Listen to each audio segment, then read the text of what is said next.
ስራ ሲሄዱ እየጠበቃችሁ ነው የምታደርጉት? ማን የት ክፍል ነው የምታደርጉት? እሱ ሰራተኛ ክፍል ይመጣል ወይስ አንቺ? ምን አይነት ጥያቄ ነው ሀቢባ የምትጠይቅኝ? እቤት ልጁ ይጠጣል፣ ልጁ ያጨሳል።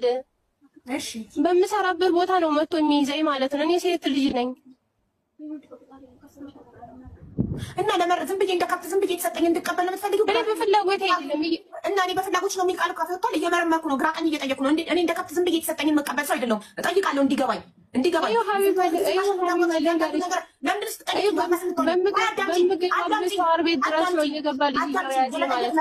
አንቺ ያለ መመለስ መብታለሽ፣ እኔ የመጠየቅ መብታለኝ። እንደ ከብት ዝም ብዬ የተሰጠኝን መቀበል ሰው አይደለሁም። እጠይቅሻለሁ። መጠየቅ ነርቨስ የሚያደርግሽ ከሆነ ነቅለሽ መውጣት ትችያለሽ።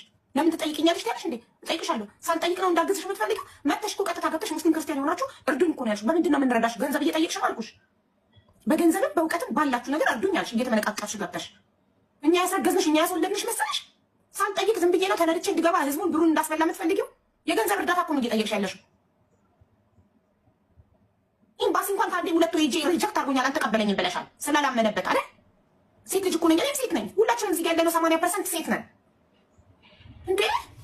ታግሼ እየጮኸች እየተመናቀረች ታግሼ ጉዳዩ እንዲገባኝ ጥያቄ ጠይቃታለሁ። መጠየቅ አትፈልግም። በቃ ዝም ብላችሁ አፋችሁን ዘግታችሁ ያላችሁን ስጡኝ። ኖ ዌይ፣ እንደዚህ ብሎ ነገር የለም። እውነት ያለ ፍላጎትሽ ተደርጎብሽ ከሆነ ኤምባሲ አለ፣ ይከሰሳል። ሰውየው ዲኤንኤ ይመረመራል። ልጁ የራሱ ከሆነ በአፍንጫው የሳውዲ መንግስት ያስገድደዋል። ትልቅ እንዴት ነው ለነሱ። እውነት ልጁ ከሆነ ተመርምሮ ዲኤንኤ አንቺም ካሳ ታገኛለሽ ያለ ፍላጎትሽ ከሆነ።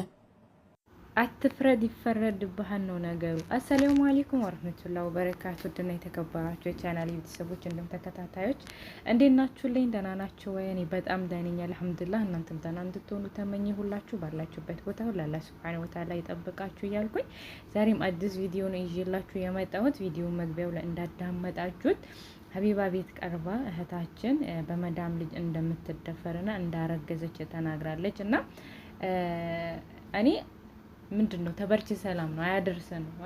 ተበርቺ ሰላም ይላል ስልጤ ማለት ነው። ያ ማለት አያድርስ ነው። እና እኔ መፍረድም አልችልም፣ ግን እንደ ሀሳብ መስጠት እችላለሁ እንደ አንድ ግለሰብ ማለት ነው። እና ማለት እሺ አንዴ ተገዳችሁም ይሆን ሁለቴም ተገዳችሁ ሊሆን ይችላል። 3 4 5 ቀን 6 ቀን ሲደጋገምባችሁ ለምንድነው ዝም የምትሉት? ማለቴ እንዴት ነው የሚያስችላችሁ? እናንተ ፍላጎት ከሌላችሁ አንድ ቀን 2 ቀን ማንኛውም ሰው ላይ ሊደርስ ይችላል በግዴታ ማለት ነው። ግን 3 4 5 ቀን 6 ቀን ማንም ሰው ዝም አይልም ፍላጎት ከሌለው ማለት ነው። እንደኔ ሐሳብ የምሬን ነው የምላችሁ። እና ምን እንኳን መውጣት ቢያቅታችሁ ምን ቢያንስ እንኳን የምትወዳት ጓደኛ ልትኖራችሁ ትችላለች። ቤተሰብ ሊኖር ይችላል። የምታውቁት ሰው ሊኖር ይችላል። እንዴ ለዛ ሰው አሳውቃችሁ ያ ሰው ህጋዊ ከሆናችሁ ያ ሰው ህጋዊ ከሆነ እኮ ያን ልጁን ማሳዝ ይችላሉ እንዴ ሲጀመር ማለት ነው። አንቺ አንዴ ከተሞከረብሽ ሁለቴ ከተሞከረ ሶስተኛ ለእናቱ አትናገሪም እንዴ?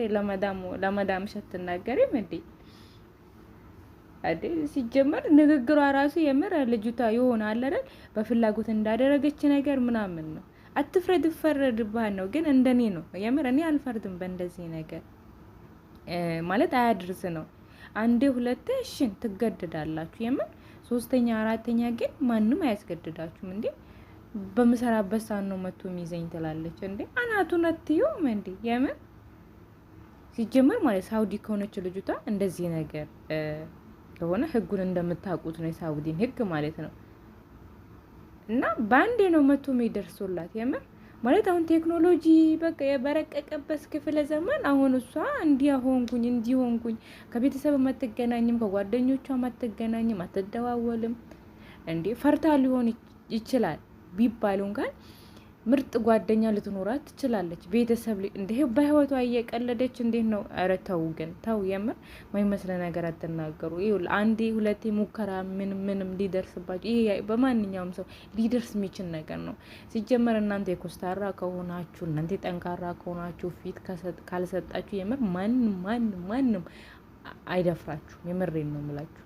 ለዛውም ቤት ውስጥ ነው፣ ለዛውም አረብ ሀገር ነው። የአረብ ሀገር ህግ ታውቁታላችሁ፣ በተለይ ሳውዲ ከሆነች ልጅቷ ማለት ነውና እንደዚህ አይነት ማለት ከመጀመሪያው ነው እናንተ ራሳችሁን መጠበቅ ከመጀመሪያ ጀምሮ ከአነጋገራችሁ ከነሱ ጋር ፊት እንዴት ነው እነሱ ጋር ስትቀርቡ ቁርስ ምናምን ስትወስዱላቸው እንዴት ነው የምትሆኑት? እናንተ ጋር ሲመጡ ሲያዟችሁ እንዴት ነው? ያንን ነገር ማስተካከል አለባችሁ። ያን ነገር ዝም ብላችሁ ግፍልጥ ምናምን የምትሉ ከሆነ ምስቁ ከሆነ ለዛ ይሄ የምትሉ ከሆነ የትኛው ወንድ ልጅ ሊሳሳት ይችላል? ክፍልሽን ሲመጣ ዝም ብሎ በርግዶ የሚገባ ከሆነ ካላንኳካ ለምንድን ነው የማትናገሪ? ለምንድን ነው የማትናገሩት? በቃ ኤብ ነው እንዴ? እናንተ ራሳችሁ መጀመሪያ አክብሩ፣ አስከብሩ። ሲጀመር ማንም ዘሎ አይዝሽም ፊት ካልሰጣችሁት። የምር አቲም እንዳስጮይም እንደ የምር አያድርስ ነው። ግን ለመፍረድ ቀላል ሊሆን ይችላል። ግን ቢሆንም አንዴ ሁለቴ እንደዚህ ነገር ሊያጋጥመኝ ሊችል ይችላል። ግን 3 4 5 6 የምር እንዴ አናቱን ብዬውን በሆነ ነገር እጄን እንትን ምለው የምር እና ለማንኛውም ማለት ነው እናንተም እንደዚህ አይነት ነገር የሚደርስባችሁ ልጆች ሊደርስባችሁ የሚያሰባችሁ ልጆች ማለት አለ የሚለክፉ ሰዎች ሊኖሩ ይችላሉ። እናንተ ራሳችሁን አክብሩ። በቃ ስትከበሩ ትከበራላችሁ። የምር በቃ ክፍላችሁን ሲመጡ ምሰሩበት ቦታ ወይ መዳም እሱ ቤት ሆኖ መዳም ውጭ ስትወድ የመዳም ባል ሊሆን ይችላል፣ ማንኛውም ወንድ ሊሆን ይችላል። እናንተን እንደዚህ ነገር ቱንከሳ የሚያደርስባችሁ ከሆነ እናንተ የመጀመሪያውን መንገር ኮንትራት ከሆናችሁ በቃ ለሚደርስላችሁ ሰው ኤጀንሲ ደላላ ምናምን ላይደርስ ይችላል። ግን ጓደኛ አለ፣ ቤተሰብ በምታውቁት አንድ እቃማ ያለው ሰው እንደውም በቤተሰቦቻችሁ ባይኖሩ እንኳን በቤተሰቦቻችሁ በጓደኛ እንኳን እቃማ ያለው ሰው ሊኖር ይችላል። እናንተ ህጋዊ ከሆናችሁ ያ ሰው የፈለገውን ፖሊስ ይዞ መምጣት ይችላል፣ ማሳዝ ይችላል ማለት ነው። እንደዚህ አታደርጉም እንዴ? ከውጭ የምትሰሩ ሰዎች ደግሞ ጭራሽ ስራውን ጥላችሁ መውጣት ነው ያለባችሁ፣ እንደዚህ ነገር የሚደርስባችሁ ከሆነ እና ያረብ የምር ከእንደዚህ አይነት ፈተና ይጠብቀን እና ራሳችሁን ጠብቁ፣ ራሳችሁን አክብሩ ነው የምለው እኔ ከምንም በላይ ማለት ነው። ወንድ ልጅ የሴትን ፊት አይቶ ነው ያፈለገውን ነገር ሚያ ጠንከር ካላችሁ ፊት ካልሰጣችሁት ማንም ወንድ ልጅ አይደፍራችሁ፣ የምር ማንም አይቀርባችሁ እና ራሳችሁን አክብሩ። ባያችሁ ነገር ከመዳም ከወንድ ልጅ ጋር ምናምን እንትናቱ በቃ አዞሻል አይደል?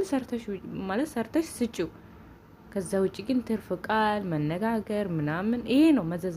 ብዙ መዘዞቹን ይዞ የሚመጣው ነገር እንደዚህ ነው። መጀመሪያ በንግግር ነው፣ ከዛ በኋላ ነው ወደ ሌላ ነው እንጂ ዘሎ ማንም አይገባም ያንን ነገር ማለት ነው።